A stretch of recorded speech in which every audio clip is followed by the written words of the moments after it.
Et pour ce grand réveil, nous retrouvons notre spécialiste de l'actualité des partis patriotiques en Europe, Lionel Balland. Bonjour monsieur, merci d'être avec nous ce matin. Pour les slots. Alors ça tombe bien que vous soyez avec nous ce matin puisque hier la décision a été confirmée. La candidature de George Simeon à l'élection présidentielle roumaine est donc désormais certaine. Elle a été validée hier.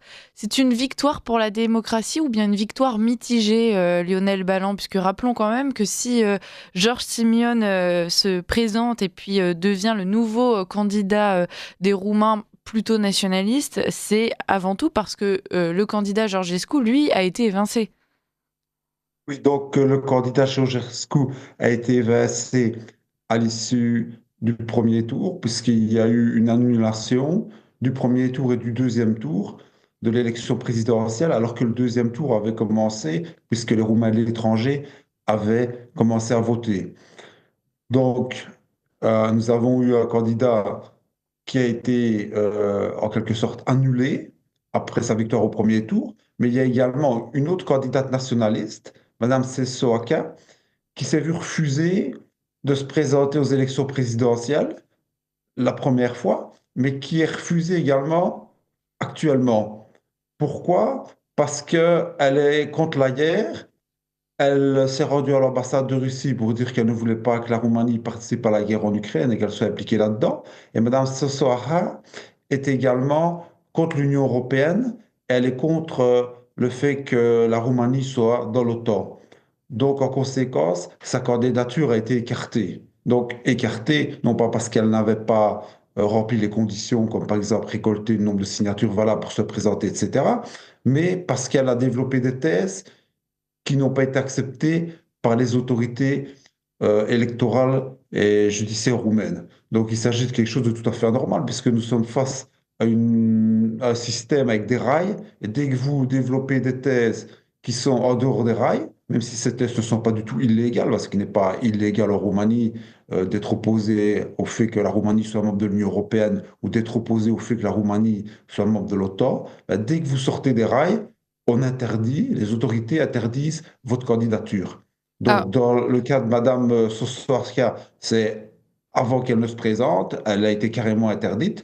Par contre, dans le cas de Kalin Georgescu, il a pu se présenter, mais à l'issue du premier tour qui a vu sa victoire, puisqu'il arrivait premier, sa candidature et toute l'élection ont été annulées et la procédure électorale est donc recommencée. Et donc, qu'est-ce qui a été reproché à M. Kalin Georgescu?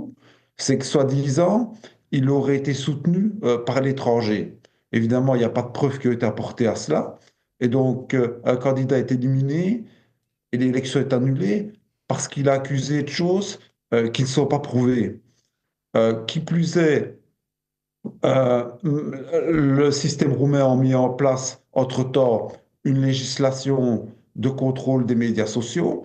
Kalin Georgescu avait utilisé notamment TikTok, donc une application chinoise de vidéos courtes, pour diffuser des messages en racontant aux gens la vérité sur, par exemple, Klaus Schwab, le dirigeant du Forum économique mondial, qu'il a connu puisque M. Georgescu avait exercé de hautes fonctions internationales auparavant.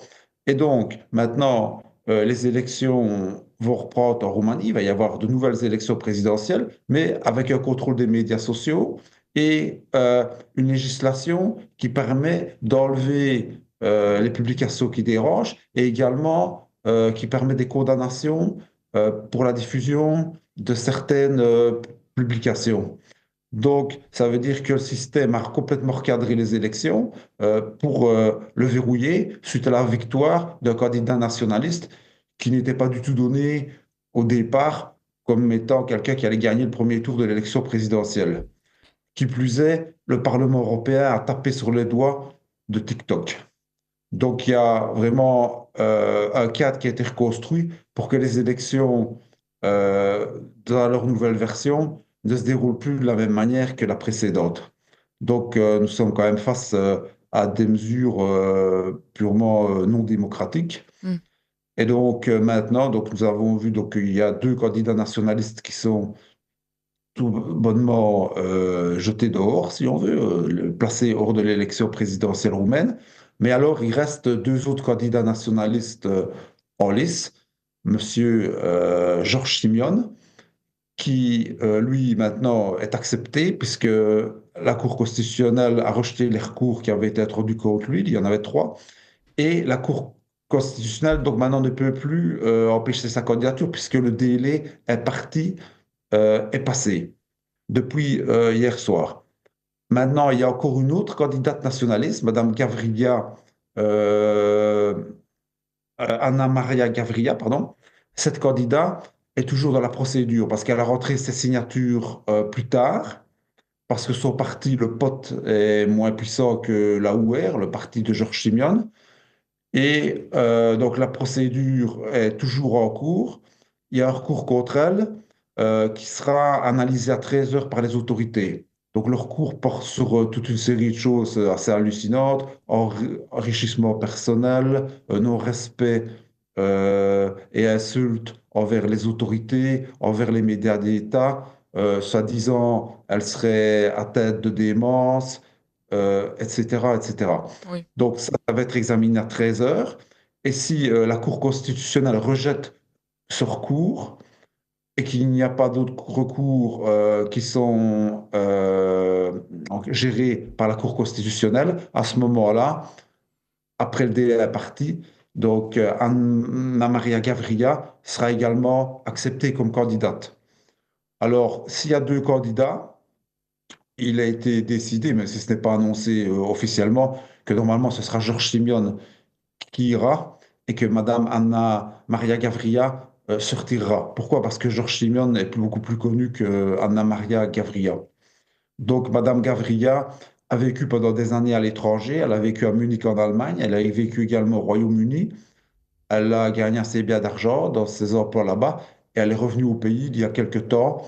Et donc maintenant, elle veut travailler au développement de la Roumanie.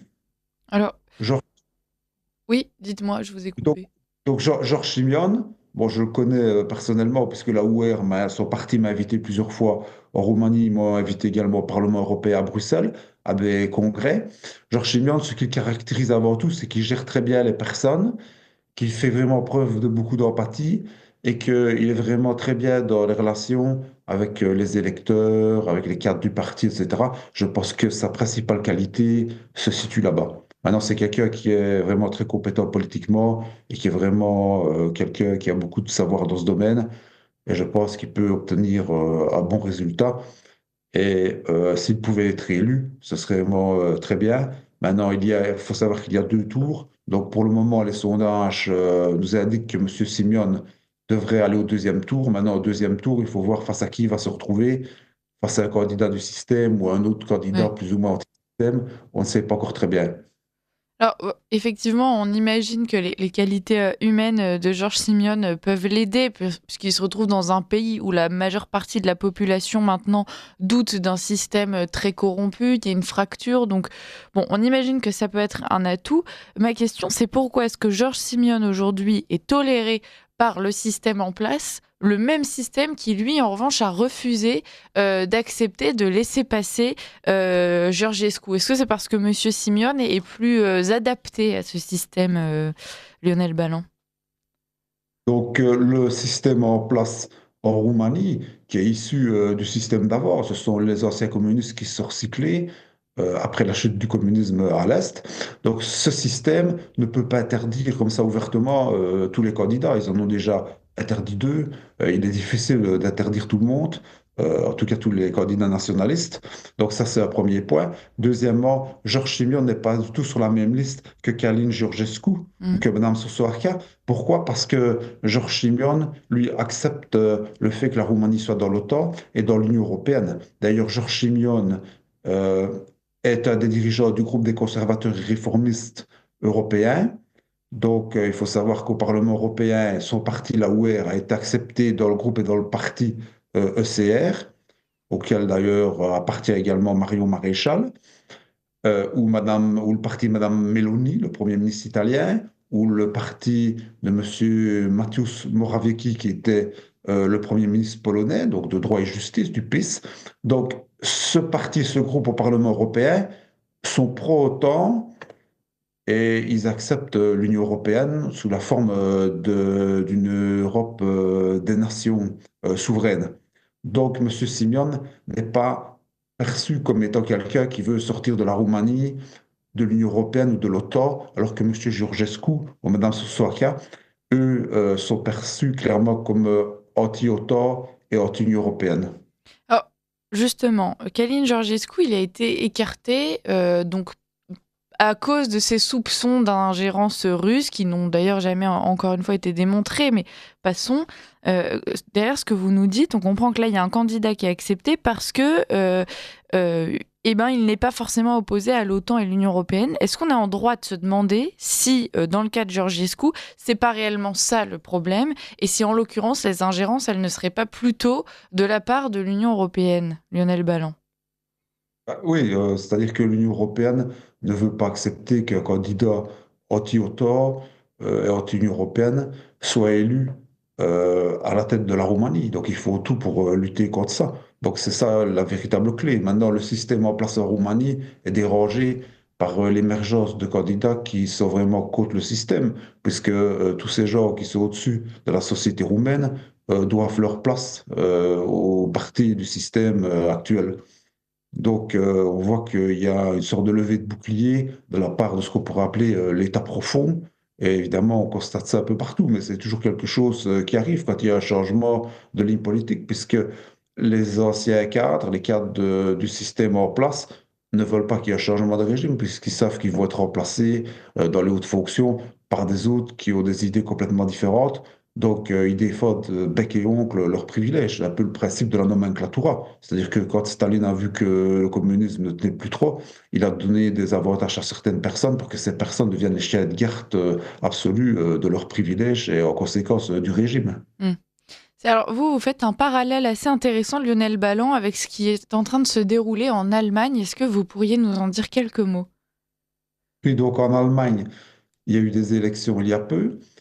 La Chambre des députés sortante, et donc pas la nouvelle Chambre des députés, s'est prononcée hier pour réformer la Constitution et supprimer le frein à la dette.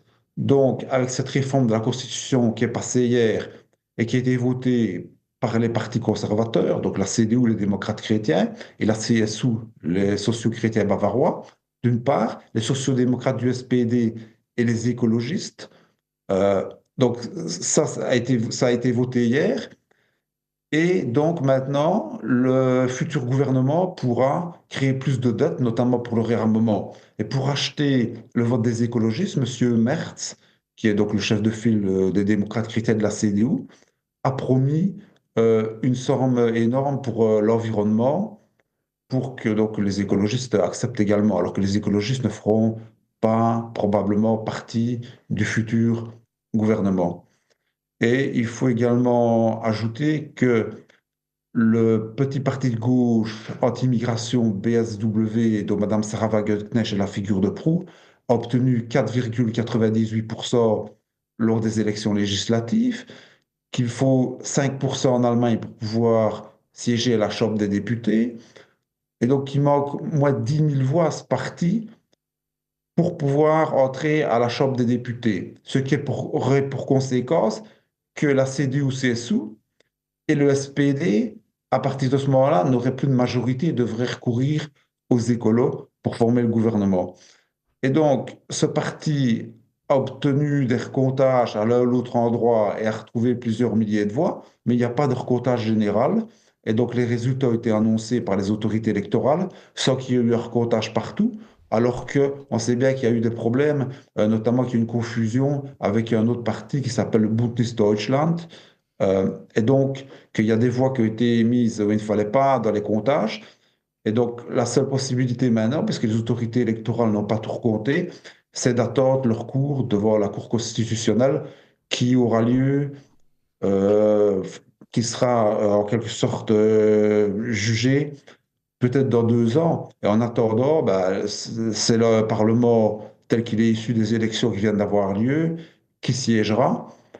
Et si plus tard la Cour constitutionnelle donnait raison au BSW, à ce moment-là, toutes les décisions prises par cette chambre qui serait modifiée, puisque le BSW rentrerait donc à la Chambre des députés suite à cette décision. Toutes ces décisions seraient valables. Donc on a pour le moment un nouveau Parlement, une nouvelle Chambre des députés en Allemagne dont la légitimité est plus que douteuse à cause de cela.